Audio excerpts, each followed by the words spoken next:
Hey everyone, this is Michelle Light Bright. As you guys are all aware, there's a current government shutdown in which hundreds of thousands of federal employees have been furloughed, which means that those employees that have been furloughed were identified as being non-essential. So what that means is, despite the government being shut down, which it is not totally shut down, they are at minimum operations. So they're still up and running, the majority of government offices, just with minimum staff. Everybody else who's not there has been identified as non-essential. Anyways, what I'm doing right now is, this is my local commuter bus. The majority of people that ride this bus here are government employees. So the cars that are here, these are most likely government employees who were deemed to be essential or accepted from this government shutdown, furlough, meaning that they are able to work. And once this shutdown is over, they will be paid for their time. Employees like myself who have been deemed non-essential may, or my gut feeling says will not, be paid. So I go and see this parking lot. I see a few spots that aren't filled, and normally this parking lot over here is filled to capacity as to where cars are parking up and down the street. So now I'm about to head over down the road to the commuter bus lot over in Upper Marlboro, Maryland. It's a much larger lot. I want to see what the effects of the furlough look like over there. So I'm gonna go ahead and pause this video. I'm not sure if it'll end it or it'll pick it up where I begin. I got about 5-minute ride down the road, and I'll be back with you. Here we are coming on up on the exit to Upper Marlboro. Alright, so I'm back. Coming up on my exit for the commuter lot at the Equestrian Center located in Upper Marlboro, Maryland. This is a major commuter lot for a lot of government employees, and just peeking over to my left, I can see that this lot is pretty full. It doesn't look like too many people in this area have been affected by the furlough. So I'm gonna go ahead and ride through this lot so you can actually see for yourself the amount of cars here, because it looks, from what I could see from a glance, that the lot is full. So let's go check this out and see what it really looks like from the inside. This is our lovely Equestrian Center. We're having a horse show coming up.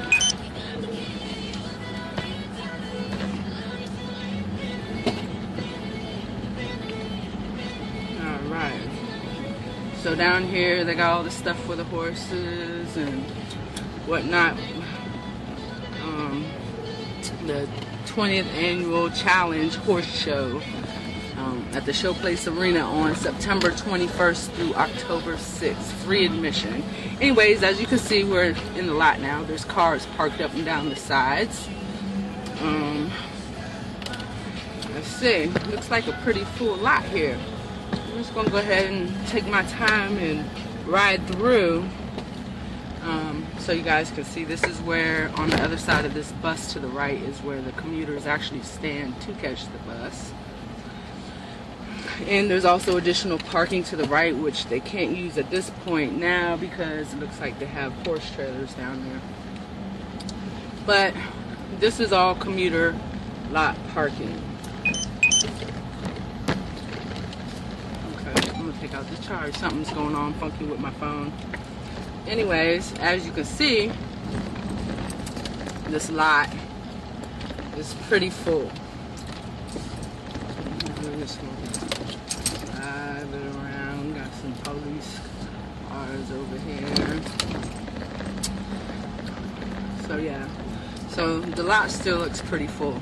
I mean, there are some empty spaces, but considering the size of the lot and the situation at hand, it looks like they pretty much have a full house here.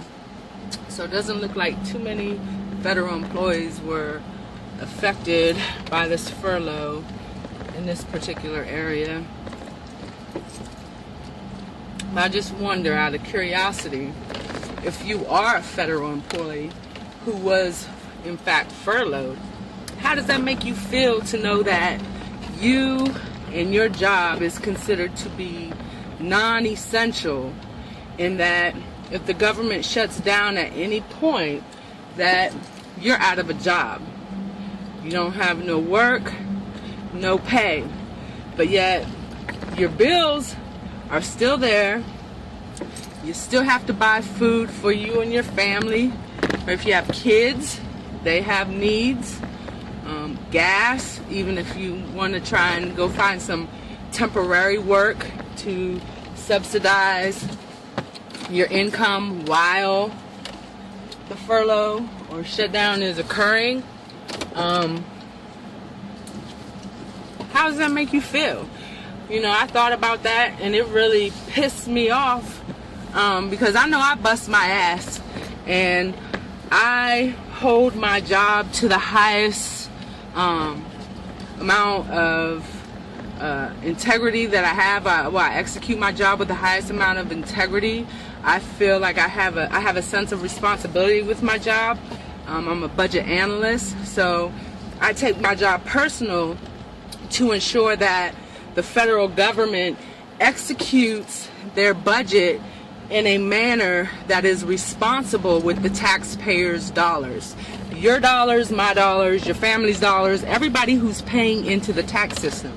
I take my job really serious. And what pisses me off with my job is when I see the fraud, waste, and abuse within the government. And there's really not a lot that someone in my position can do about it without the risk of retaliation or being blackballed or harassed for reporting those type of activities.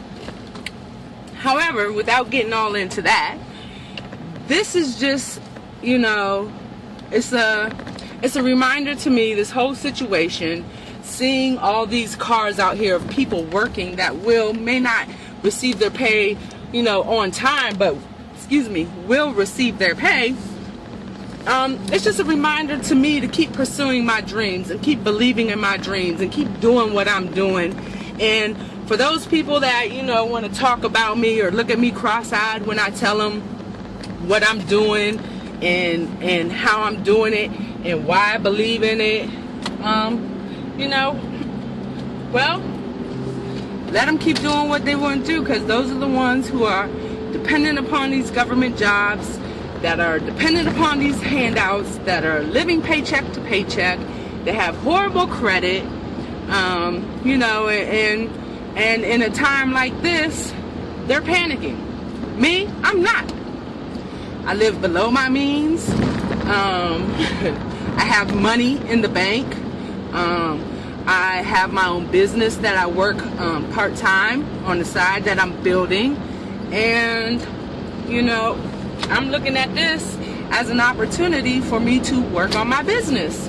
So, if anybody's out there that's interested, that feels the same, or anything along, you know, just want something better out of life, don't want to be dependent upon a government or a job, and is interested in creating true wealth and independence for themselves, shoot me an email or send me a message on my Facebook inbox, and I'll get back with you with some more information. And if you feel as though this is a good fit for you or you're interested, we can talk further.